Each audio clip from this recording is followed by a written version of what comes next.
Hello everyone and welcome back to my YouTube channel. I'm Dale Publico from Dale Prime Corp. And ngayon, i-discuss ko sa mga guests ko kung paano yung flow kapag nag-reserve ka sa amin or kumuha ka ng staycation. First is, ano nga ba yung mga official na page namin? So tatlo yun. Sure Stay, MOA, Prime Stay, MOA, tsaka yung bago namin na Prime Suites. So, tatlo yon. So, if ever, yun lang po yung FB page namin. Ayan, lalagay ko dito. First is, ano nga ba yung mga kailangan kapag nag-check-in ka sa amin? Kapag nag-check-in kayo, ang kailangan po namin is mga ID ng guest. So, for example, dalawa kayong guest, so dalawang ID yung kailangan i-provide ninyo. Kapag apat din. So, ano yan siya? Hindi pwedeng isa lang. Lahat ng ID ng guest isi-send ninyo. And then, how to reserve? Paano ba kayo mag-reserve sa amin? So, through bank deposit, yung nasa pangalan ko, Canidale Absalon Publico. And GCash, lang yon.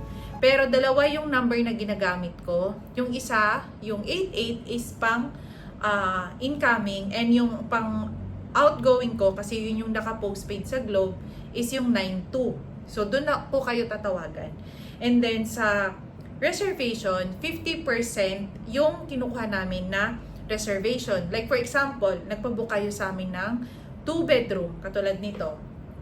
4,000. So ang reservation ninyo is 2,000. Ngayon, kapag 2 nights naman, 8,000 yung babayaran ninyo. So, kalahati nun is 4,000. Yun. And, upon check-in, yung 50% niya. And then, kapag okay na, nasend nyo na yung ID, nasend nyo na yung reservation, ang next po is, gagawa kami ng guest authorization form or yung tinatawag nila na GAF. Yun, i-submit namin sa admin kasama ng ID ninyo, and then ibibigay namin sa inyo before kayo mag-check-in. So kung ma-process agad namin, ibibigay namin. Kapag hindi, maghihintay po kayo ng around 2:30 kasi ipa-final namin eh. And then lahat po ng unit namin is naka-smart lock. So walang susi, wala din siyang card. So ang ibibigay namin sa inyo is yung door code. Isisend namin yon sa inyo. Check-in instruction, bali, isisend din namin sa inyo. Mahaba kasi yon, so nandun lahat. Isa-isahin. Pakiusap ko lang sa mga guests before po kayo mag-check-in. Hopefully, basahin po ninyo. Kasi ano tayo condominium, hindi po tayo hotel. So may mga house rules po tayo na susundin. And then, may number po yung staff ko, in case of emergency or hindi ninyo kami makontak or everything, meron pong naka-assign doon. Plus, yung check-out instruction, isisend din namin sa inyo kung paano. So, check-in namin is 3 p.m. Ang check-out is 12. So, if ever po na mag-book kayo sa amin, ito isisend ko tong video na to para masabi ninyo na legit po yung staycation. Kasi dito sa MOA area, marami ang scammer. Tapos nanghihingi lang sila ng down payment and then nabablock na rin or ganun ang nangyayari. So kung ayaw nyo naman ng hassle sa side ninyo, pwede kayong mag-book ng Airbnb and Booking.com, Agoda. So wala pa kaming Expedia in case ayusin ko pa siya. So yun lang. Then hopefully, matapos ko na tong unit na to BR. So, may bagyo lang ngayon. Yun. So, yun lang yung hinahandle namin ngayon, MOA area. Yun. And, yun lang. Kung may mga tanong kayo, pwede ninyo akong i-Viber. Mas gusto ko po kasi na tumawag kayo, magkausap tayo kaysa sa message. Kasi pagka mas maganda po talaga tawag, may explain ko and then masabi ko sa inyo.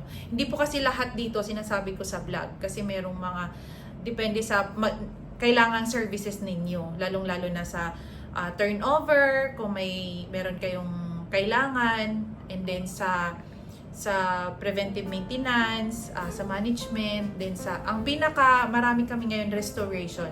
Marami akong nakuha na unit sa ibang mga agent na maraming mga reklamo sa kanila na hindi daw naaayos, walang preventive maintenance ang aircon, grease trap. So sa amin, every 2 to 3 months, talagang ginagawa namin yung preventive maintenance. So inaalagaan namin yung aircon.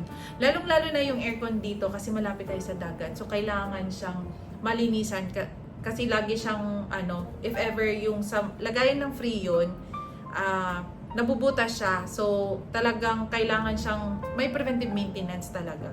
So, parang sa ngipin din natin. So, every 6 months, di ba, nagpupunta tayo sa dentist, magpapalinis, and then doon natin makikita na kung kailan nilinis, doon siya nagkaroon na sumasakit yung ipin. Ganun din sa aircon. Kung kailan siya, kunwari, nagka-problema, nagkatulog, nagwa-water, water leak, kasi kailangan na siya ng linisan. And then kapag nilisan namin, doon siya lumalabas na ng maraming problema. So mas maganda talaga, bago yun, is malinisan na. Kaya nga siya tinawag na preventive maintenance. So kailangan siyang i-maintain para ma-prevent yung mga sira niya. Yun. And hopefully po, sa mga gustong magpa-handle, just message us. Okay? Thank you! See you in my next vlog!